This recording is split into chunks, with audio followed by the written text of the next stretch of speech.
juga menimpamu. Tuhan menjagamu. Naungan kasih-Nya pelindungmu. Tuhan menjagamu. Tuhan menjagamu. Waktu tenang atau tegang, Ia menjagamu. Tuhan menjagamu.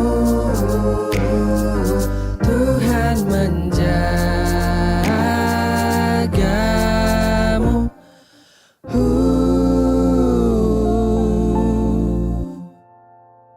Selamat pagi, Shalom bagi semua pendengar MySalva Podcast. Pagi hari ini mari kita awali aktivitas kita dengan firman Tuhan yang akan disampaikan oleh Mayor Sugeng Purnomo.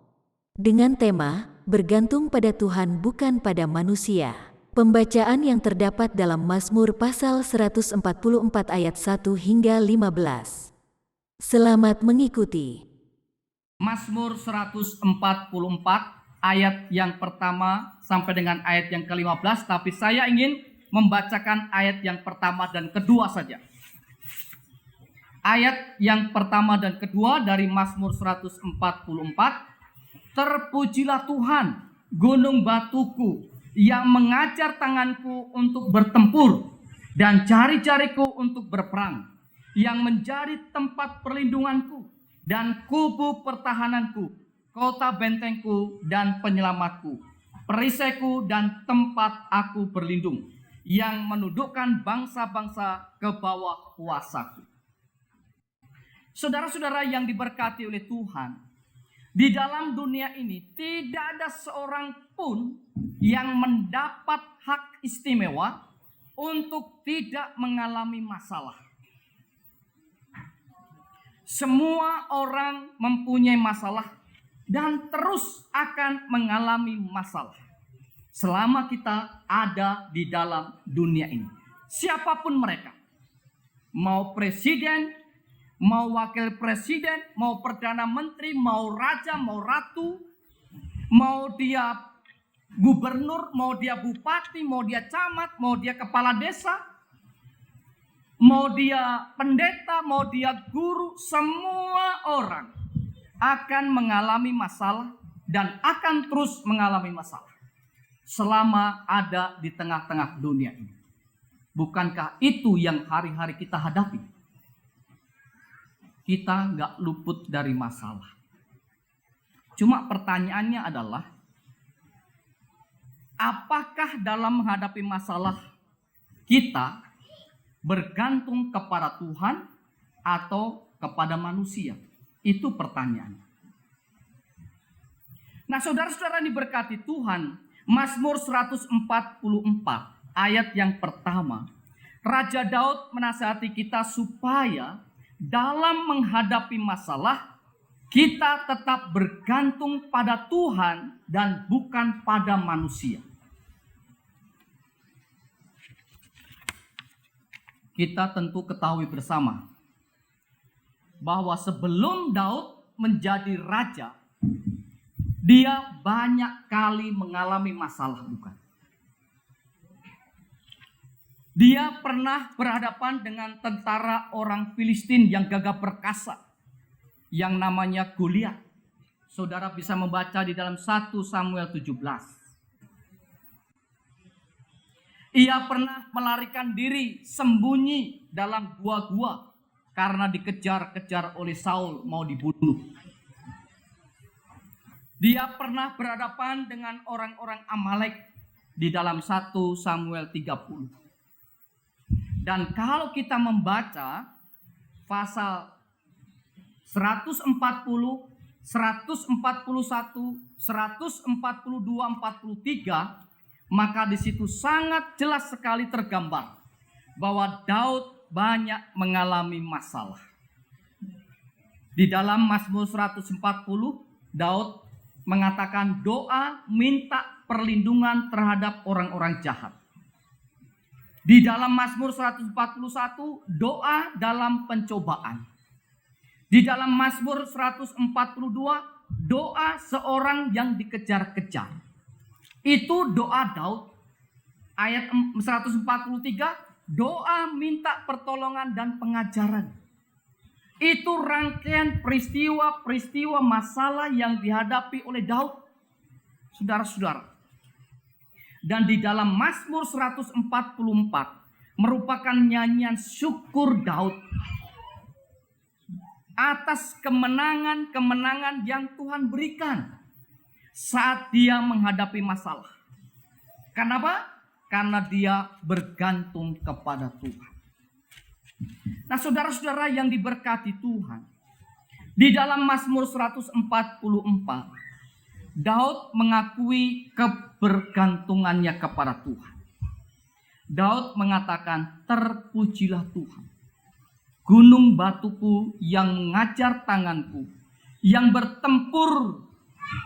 mengajar tanganku untuk bertempur dan jari-jariku untuk berperang, yang menjadi tempat perlindunganku dan kubu pertahananku, kota bentengku dan penyelamatku, perisaiku dan tempat aku berlindung, yang mendudukkan bangsa-bangsa ke bawah kuasaku.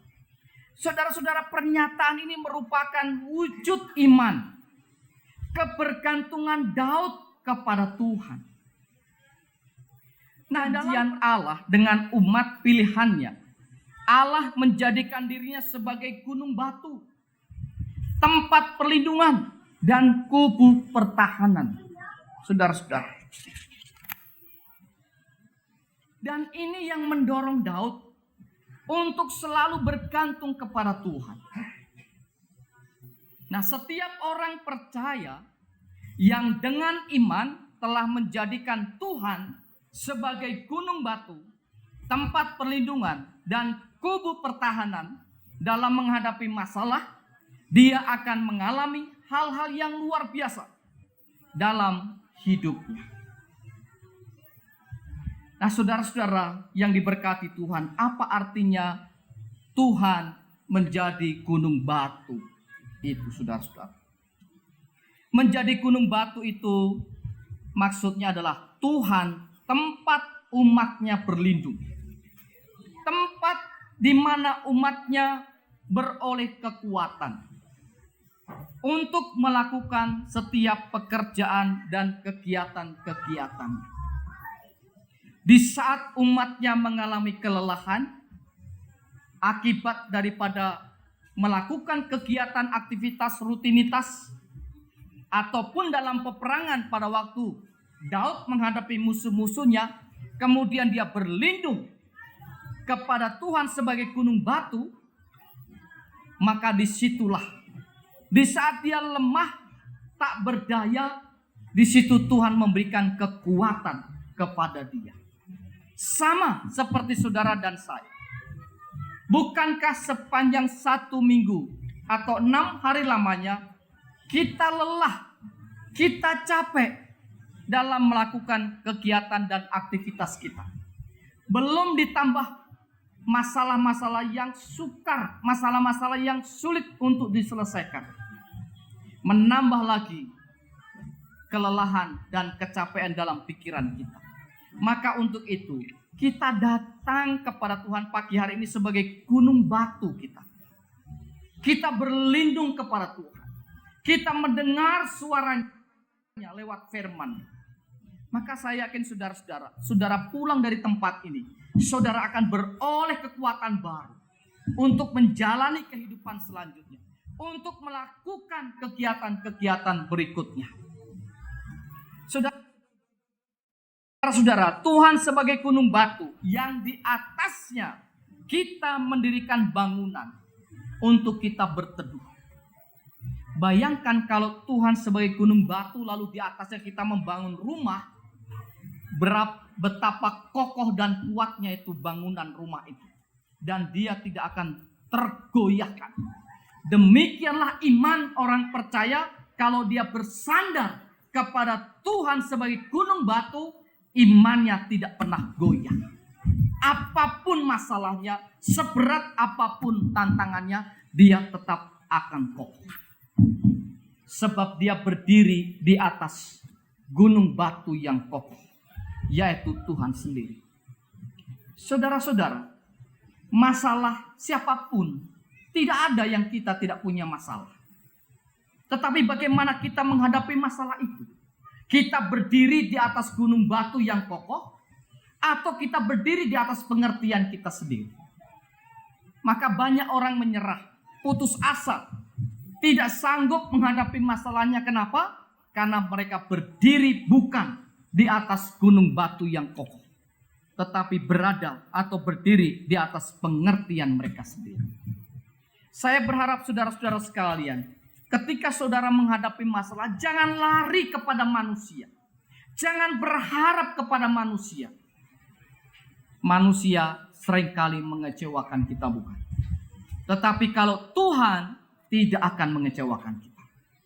Dia akan selalu menepati apa yang dijanjikannya kepada umat. Itulah yang ditepati dalam kehidupan Daud. Ketika dia berlindung kepada Tuhan, menghadapi musuh-musuhnya, Tuhan memberikan pertolongan tepat pada waktunya. Saudara-saudara yang diberkati oleh Tuhan, yang berikutnya, Tuhan tempat perlindungan. Saya tidak tahu, mungkin saudara tahu tempat perlindungan yang aman. Mungkin saudara tahu tempat. Kalau saudara tahu tempatnya, tunjukkan kepada saya mau ke sana berlindung. Tetapi sejauh ini, tidak ada seorang pun manusia yang menemukan tempat di mana dia akan berlindung aman dari segala mara bahaya. Saudara-saudara, saat ini para ahli astronot luar negeri, khususnya NASA, sedang menjajaki kehidupan di planet Mars. Kemungkinan nanti apabila dunia ini hancur, mereka sudah mendapatkan tempat kehidupan yang baru. Mereka sudah mendapatkan tempat perlindungan yang aman. Pertanyaannya, betulkah kalau kita berlindung di planet Mars itu akan aman? Kira-kira bagaimana, Bu? Aman kah? Kalau aman, ayo kita nabung. Kita pergi ramai-ramai ke planet Mars. Bukan planet di mana itu, di Samarinda ya, planet itu swalayan. Kalau ini planet betul-betul planet Mars. Kalau aman, ayo kita pergi ke sana. Jangan berpikir bahwa di planet Mars itu akan aman. Satu kali disentil oleh Tuhan, jatuh itu planet itu mau apa kita? Ya kan? Tidak ada tempat perlindungan yang aman, saudara-saudara. Tempat perlindungan satu-satunya yang aman untuk kita berlindung adalah hanya ada di dalam Tuhan Yesus Kristus. Amin. Dia sang pencipta kita. Dia sang pemilik hidup kita. Dia pemilik segala-galanya. Dan dia yang maha kuasa. Segala makhluk di langit, di bawah langit, di atas bumi, di bawah bumi, di dalam laut akan sujud menyembah kepadanya. Masa kita mau cari tempat perlindungan yang lain selain daripada Tuhan? Saudara-saudara, kalau kita berlindung kepada Tuhan, sudah pasti dijamin hidup kita pasti aman.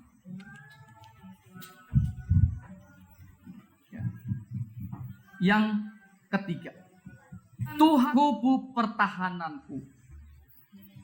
Saudara-saudara, setelah Daud, ini kan ditulis sesudah Daud menjadi raja. Sesudah Daud menjadi raja, dia membangun istana yang begitu megah, dibentengi dengan tembok benteng yang kuat, kubu pertahanan yang kuat. Saudara-saudara, dan dia sendiri sebagai penguasa dari kubu pertahanan di Sion, dibentengi dengan kelihayan manusia. Yang menetap di kubu pertahanan itu, coba perhatikan kata-kata Daud.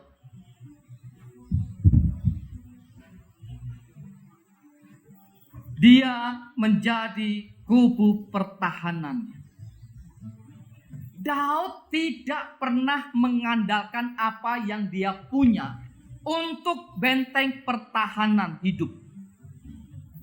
Meskipun dia raja, punya harta berlimpah-limpah, punya tentara yang banyak, punya kuda banyak, kerajaannya dibentengi dengan benteng tembok yang kuat, tetapi dia tidak pernah mengandalkan semuanya itu. Dia tetap mengandalkan Tuhan sebagai kubu pertahanan. Saudara-saudara, mari kita belajar dari Daud. Engkaulah kubu pertahananku, kota bentengku, aku tidak akan goyah.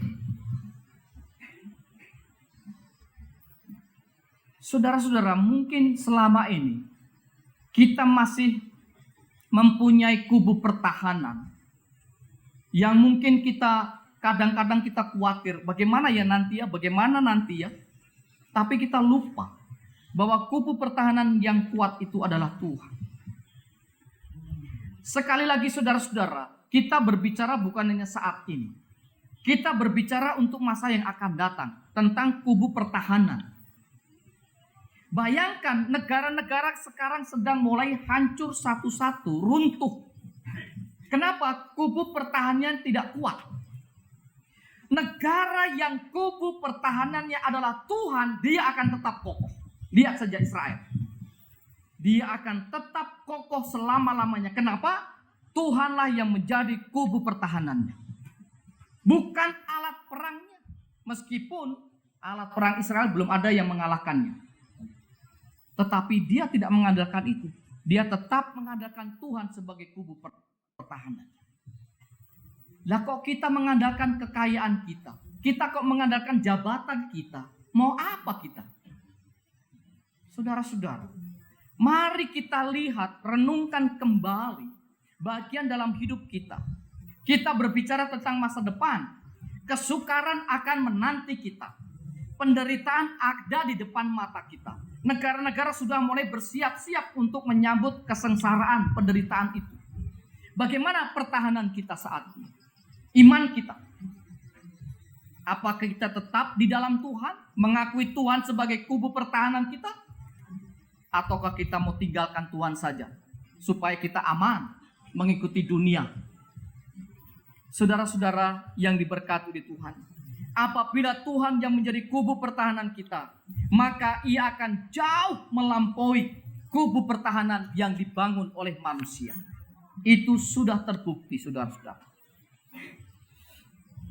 Dari pengalaman-pengalaman Daud, saat dia menghadapi masalah dan menjadikan Tuhan sebagai gunung batu, tempat perlindungan dan kubu pertahanan, memberikan pembelajaran penting dalam kehidupan kita, bahwa saat kita menghadapi masalah, jangan kita bergantung kepada manusia, tetapi tetaplah bergantung kepada Tuhan. Sebab pertolongan Tuhan sudah terbukti dalam hidup kita. Bukankah tadi sudah disaksikan Pak Ajan, saksikan Dewi, disaksikan Mama Alpan, bagaimana pertolongan Tuhan sudah terbukti? Mari kita bergantung sepenuhnya hidup kita kepada Tuhan seperti Daud. Dia telah mengalami kemenangan. Maka saya percaya, kalau kita tetap setia mengakui Tuhan sebagai kubu pertahanan, maka kita pun kelak akan disebut sebagai umat-umat pemenang, bahkan lebih daripada pemenang. Tuhan memberkati kita semua lewat renungan kita di pagi hari ini. Mari kita berdoa. Firman-Mu yang telah menguatkan kami semua. Firman yang mengingatkan supaya kami hidup bergantung sepenuhnya kepada Tuhan. Dan bukan mengandalkan kekuatan manusia. Bukan mengandalkan kekuatan apa yang ada pada kami. Bukan mengandalkan harta duniawi yang sebentar akan hilang dan lenyap. Tetapi biarlah kami selalu mengandalkan Tuhan. Terima kasih Bapa, meteraikanlah firman-Mu. Buatlah kami paham dan mengerti tentang firman Tuhan yang diberitakan pada hari ini. Dan doa harapan kami untuk umat-umat-Mu. Apabila sebentar mereka akan kembali dari tempat ini, biarlah mereka tetap berpegang teguh kepada janji Tuhan, Engkau gunung batu, tempat perlindungan dan kubu pertahanan dalam hidup mereka. Sebab tidak ada satupun yang dapat menjamin akan keselamatan dan hidup yang kekal di masa yang akan datang selain daripada Tuhan Yesus Kristus sendiri. Terima kasih Bapa. Terpujilah Tuhan. Inilah doa hamba-Mu. Dalam nama Yesus kami berdoa dan bersyukur. Haleluya. Amin. Di badai topan dunia, bukanlah perlindunganmu. Kendati goncang semesta, bukanlah perlindunganmu.